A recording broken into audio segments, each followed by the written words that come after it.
What's good? What's good? Hopefully, everybody had a blessed, amazing day.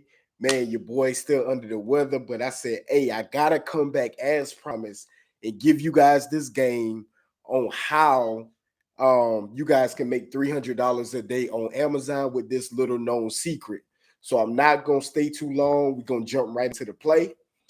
For the people that's here, drop any questions if you guys have any questions during the live stream. For my people that's watching the replay, man, just drop them in the comments and I will make sure to respond back. So, hey, without wasting any time, let's drop and get right into it. Life as an entrepreneur, shout out to you. You always here, man. So, hey, I ain't gonna waste your time. Let's get into the game. So, the play is, guys, you can actually take advantage of other sellers' mistakes on the platform. Okay. Appreciate the like, brother. Appreciate the like. So, how can we do that, Travis? How can you take advantage of other people's mistake on the platform? So, you can do it one or two ways, right? So, the first way is a lot of new sellers on Amazon don't really know how to price their inventory. Okay. So, let's say, for example, you have a book, and matter of fact, I got this Dr. Seuss book here. This is an out of print Dr. Seuss book. Let's say, for example, this book was actually selling for $50 on Amazon, right? But let's just say I'm brand new, and I didn't know what the prices were going for. So that's a question that I get a lot from new sellers and new entrepreneurs coming into this space. More times than not, usually these books will have a barcode on it, and they will say they'll try to price it whatever the price is over the barcode. Now that's the retail price. Now, why is it a difference? Because the retail price is when the books first come out. Now, mind you, this book is out of print, so that increases the value. When this book came out, they could have been charging, $2 or $3 for this book, but now, I'm sorry, not $2 or $3. It probably was at least like $7.99 or $4.99 or something in that range. But now, because they're not printing anymore, it's going to skyrocket the value of this book. So they don't know that this book is selling all day, every day. Now, I'm just saying, for example, I'm not sure what the price of this book is at the time, but once it did go out of print, some of these copies were selling for over $100 a piece. Now it's probably down a lot less than that. I haven't looked in a long time. I just wanted to hold on to it. But back to the story. If they actually price it at that $7.99 and we see that, guess what? That is a opportunity in the marketplace. We can then buy from that inexperienced or that brand new seller. We can pick this copy up for $7.99 or $5.99 that they're listing it as. And guess what? We can flip it back on Amazon, right, for the $50. So that discrepancy in the pricing allows you to benefit and make money from their mistakes, because pricing, again, on every video, if you want to be successful on the platform, pricing is going to be number one. You got to take your pricing. You got to be competitive in the marketplace. That's the only way. Whether you inexperienced or experienced, you need to be getting busy with that pricing. Okay. All right. So that's the first way, taking advantage of, and I hate to say it, it's like that in any business, right? So if you don't know what you're doing, like sometimes you got to pay to play. And those experienced sellers like myself, when a newbie come up there and they mislisted, yes, G Brown, I'll definitely answer your question. Let me finish this thought and I'll definitely answer your question before I get to point number two. Experienced sellers like myself and other people, they're going to say, oh man, this is a sweet lick right here. Somebody listed this book that goes all day, for $50. Somebody listed it for $5. So all I'm going to do is purchase it, relist it on the platform with a minimum that say, hey, I will not sell this book for no less than $50, right? And that's how I'm able to take advantage. That's free money basically in the marketplace. All right, Mr. G Brown said, hello, fam. What's up to you? Appreciate you joining on this late night stream. Y'all forgive my voice. I'm still under the weather. My question is this business oversaturated? Man, I do get that question a lot. Man, and let me tell you, it's a lot of sellers on Amazon. I mean, millions upon millions, but a lot of them aren't successful, right? I think it's a few that really that's locked in and really understand the game. I've been fortunate to stay with the business, to learn the business. I've been selling since 2010. So I don't think so. In my opinion, no, man. The money is still increasing through the grace of God each year, and more people are coming on, learning, starting to make money on the platform. So I would say no. Now, is it a lot of sellers? Absolutely. Everybody's seeing these FBA ads and how you can make this amount of money, but I think very few actually stick with the business because it's always the hottest thing. So if you guys been seeing the ads on social media, you know, at one time when crypto was up and jumping, crypto was like, man, you got to get this crypto, you got to get this. And then, you know, it's kind of I think my crypto portfolio is awful right now, but now people have moved to something else. So I just kind of think it's like one of those things, right? When FBA, everybody talking about, you know, how they get in the supercars, it's one of those things. But it's definitely a lot of opportunity in. And I hadn't made 7 figures in a year yet, but I'm looking to do that within the next 8 to 9 months. So yeah, it's a lot of opportunity. Mr. Life as an entrepreneur, is there app? Yes, so that's a great question. So his question is for the people that's watching the replay. I'm not sure if you guys can see these questions, so I'm gonna just read it out. Is there an app that you can use to find out the potential price of books that you're going to list from what you find on a Scout? Yes, it's called Scout IQ. And if you use one of the links from the old video, I think you can get an extended trial. If not, it's all cool. Go to scoutiq.com. It's going to give you, I think the trial on the website may be like a 7-day trial or a 14-day trial. Go use that. That's going to put you in the game.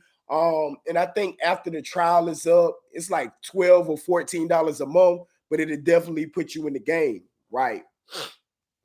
Mr. G Brown says, is it possible for me to make a profit each month? Absolutely. Absolutely. I don't know if you are, and I don't want to say Mr. I don't know if you're a male or a female. I just assume because I got mostly a male dominant audience. Yeah, absolutely. I wouldn't be in the business if I wasn't making money. So yeah, we need to be making money ASAP. And the thing that I love about media, you can take a little bit of money and make a lot of money, man. You can really stretch and get a great ROI. Besides building digital products, of course, you guys know I got ebooks, I have courses, do consultations, things like that. Besides digital products, this business, which I say all the time, y'all probably like, Trav, I get absolutely sick of you saying that, but this business has the highest ROI of any business I ever been in. And I've done quite a few things in my entrepreneurship journey. So yeah, Mr. Brown. Yes, sir. I'm glad I got it right. I just took a guess there. So yeah, if y'all got any other questions, if not, I'm gonna just go ahead to point 2. So point 1 was taking advantage of a newbie seller on not knowing how to price. Point 2, let me answer those questions. I forgot my train of thought. Point 1 was taking advantage. Point 2, okay, I got it. It's taking advantage of the software. So if you guys know, once you scale up to a certain point, people use software called repricers. And what that does is that's going to automatically price your book to keep it competitive in the marketplace, right? So what happens sometimes, we all know technology isn't perfect, so they make mistakes. So sometimes when you set different parameters and you say, hey, I don't want to sell this specific product for no less than whatever the amount is, sometimes it can blow through it. It's been a case, man, that had to be years ago, probably around 2013, 14. It was a repricer that's now out of business that had a glitch, and it repriced everybody's inventory down to a penny. Of course, when they woke up the next day, it was during the night. They woke up the next day, all of their inventory was sold out. So it was a huge disaster. The company got sued. So yeah, you can take advantage of that from time to time. You will see an outlier, right? So these books can be selling for $70, $80 at the minimum. And then you see this outlier price at $5 or $2 or $3 or $4. Boom, you want to snatch it up quickly, and especially if it's in FBA, right? FBA just means that, and excuse me, y'all, let me let me clear my throat. FBA just means it's at Amazon, so they're going to fulfill it. So unless they catch it quick, it's no way to stop the order. You just scored a $70, $80 product for $5, $6, $7, $8, sometimes less than that. So repricing, you can use Amazon to make money off of Amazon. That's crazy, but I call them Amazon flips, right? Amazon to Amazon. You buy off Amazon in this the first part, then you relist right back on Amazon to make that profit. I'm having a choke. Mr. G Brown says, I'm having a tough time choosing what business to start. It's so much stuff online like real estate, stock market. I'm more of an introvert. Yes, I can definitely relate to you with that. And I think, to be honest with you, real estate is always good to have in your portfolio. Stock market is always good to always be well-rounded. In monetizing your IP or having the business going cash flowing. If you're an introvert, I would probably recommend the stock market because really you don't have to talk to anybody. Real estate, I really think that's depending on how much you're going to outsource will be a lot of communication there because you need to build rapport with the sellers depending on how you want to go with that. And Amazon for sure, because the thing about Amazon, I'm not really a great salesperson, a salesman, y'all. So I can't really sell anything. So I like about the thing I like about Amazon is I can put the products up. I can go do something else, and then the money it sells itself, right? So the products, we only want to buy products that's already in demand.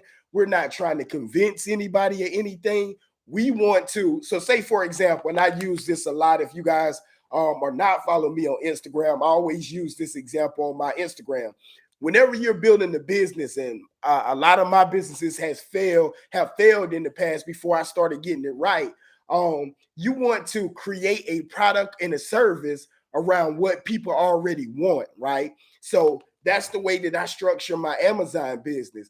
I only want to have products that they already want. Whenever you try to create a business and try to make the customers want it, you're going to get in trouble, right? You're going to, man, why aren't they buying my course? Or why aren't they buying my book? It's because you created it without going to ask the marketplace. And that's what we do by our strategy. We want to go and chart and see what this product is looking like. Has it sold in the past? For how much? What's the hottest time of the year? How many sellers on the listing? When this many sellers are on the listing, what did the price do? When that many sellers were on the listing, what did the price do? So you have to use this data to make educated buying decisions. And that really it's going to tell the story, right? It's going to tell the story. Never start a business, right? And I'm getting into entrepreneurship talk in general. Never start a business creating a product that you want. Why? Because you're not going to be buying your own product. You need strangers to come give you money for your product, right? So I didn't create an Amazon course just because I wanted to create an Amazon course. My friends and my family around me, they like, Trav, man, you've been doing this Amazon thing for a minute. Would you teach me?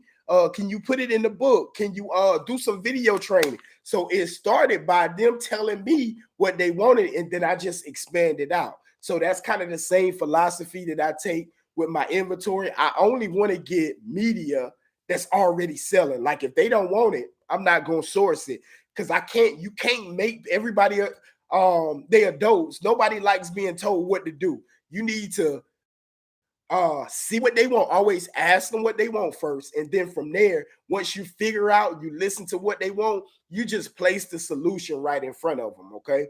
So hopefully that made sense. I know that was a bit of a ramble, but hopefully you got some value from that. And again, guys, to wrap it up, I've seen a couple more people jump on. The first way that you can start making $300 a day is taking advantage of sellers, brand new sellers. And I know I said take advantage of, but sometimes it's a cold game in business. That's just how it works. When they don't know how to list their products, you go in on the listing, you buy the product for whatever they listed. Again, if we're talking about that retail price, They could have listed it at $4, $5, $6. You buy it for that. If it's selling for 50, you then get the product, inspect it, make sure it is what they said it is. You relist it on Amazon, whether that's through merchant fulfill or fulfillment by Amazon. You take a difference of the profit. And those opportunities and discrepancies in the marketplace are always available. I know you guys may be thinking like, well, how often can that happen? It happens all the time. It's some of the guys in my circle, they run a multi six-figure business off of that's the only way that they source. They don't do anything else. They just go take advantage of the marketplace with arbitrage. They buy from one place and put it right back on Amazon. So not even one place, they buy from Amazon, sell it right back on Amazon, and that's their whole business model, right? And also it was the repricer. So human mistakes and repricer mistakes. So again, those apps, they make mistakes. You can then source these hot selling products again, just relating to, and Mr. Hold on one second, life as an entrepreneur. I'm gonna answer your question. So yeah, these people run these businesses, and these repricers do make mistakes. So they make the mistake, boom, you swoop in, buy it at a low price at merchant fulfill, flip it on FBA, or you can still flip it on merchant fulfill. All right, life as an entrepreneur said, can you do that for all of it for any product? Can you do that for all of it? I don't can you do that for all of it? You got to clarify your question a little bit. Are you saying, can you do that for any product? Can you flip Amazon to Amazon for any product? If you will clarify that, I'll be happy to answer it. If you are asking that, yes, you can do that for any product. So it doesn't have to be media. Again, I just love media because it helped me get financial freedom. It helped me leave my 9 to 5. So the ROI is just so crazy. But yeah, it doesn't have to be. You can do electronics. You can do clothing and apparel. But I don't recommend clothing and apparel because a lot of people, what they don't tell you is the return rates are crazy. Yeah, I'm glad I answered your question. I apologize. Y'all forgive me, man, being this late under the weather. Yeah. So you forgive me for that, man. But what they don't tell you about clothing and apparel, the return rates are super high. Return rates on clothing and apparel, you guys can look to see anywhere from 30 to maybe 40% returns, because people all the time on Amazon, because they're a customer centric business, they're gonna be doing returns. And if you guys ever bought from Amazon and returned some, you know how easy it is. You can return it for any reason. The thing also that I like about media is and why I stick mainly to media is that the ROI, I'm gonna keep saying that is great. And also the return rates are a lot low. You should be looking to no more than 3 to 5%. Sometimes during textbook season, that's mostly January into mid-February and August into mid-September. You can see some return rates from kids changing classes. But other than that, y'all, it's pretty solid. What you sell, if you deliver the product on time in the right condition, you have exactly what the product description says, you don't really have to worry about it. So once that money locked in, 9 times out of 10, of course, on e-commerce, you will get some returns, but it's not anything like apparel or selling shoes.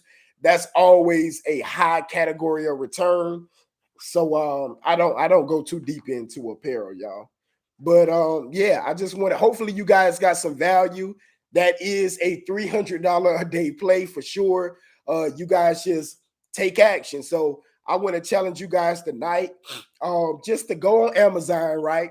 Go up there, search some of the top products, and see under more times than not, it's going to be under the used category. So under that used category, see if you can see a large enough discrepancy. Now, please keep in mind, it will be fees in between. So make sure you have enough of a cushion or enough of a difference for you to still profit and make it make sense, right? So whether you want 30%, 40, 50, 100% ROI, look and see if it's enough difference, and y'all come back to this video sometime in the future and let me know whether you were able to find something or opportunity in the marketplace, and y'all keep your boy locked in. So we at the 20-minute mark. Your boy about to go take some medicine, drink some more water. So y'all be blessed, and as always, we gonna stay consistent. I'll be back tomorrow. Love, y'all be blessed.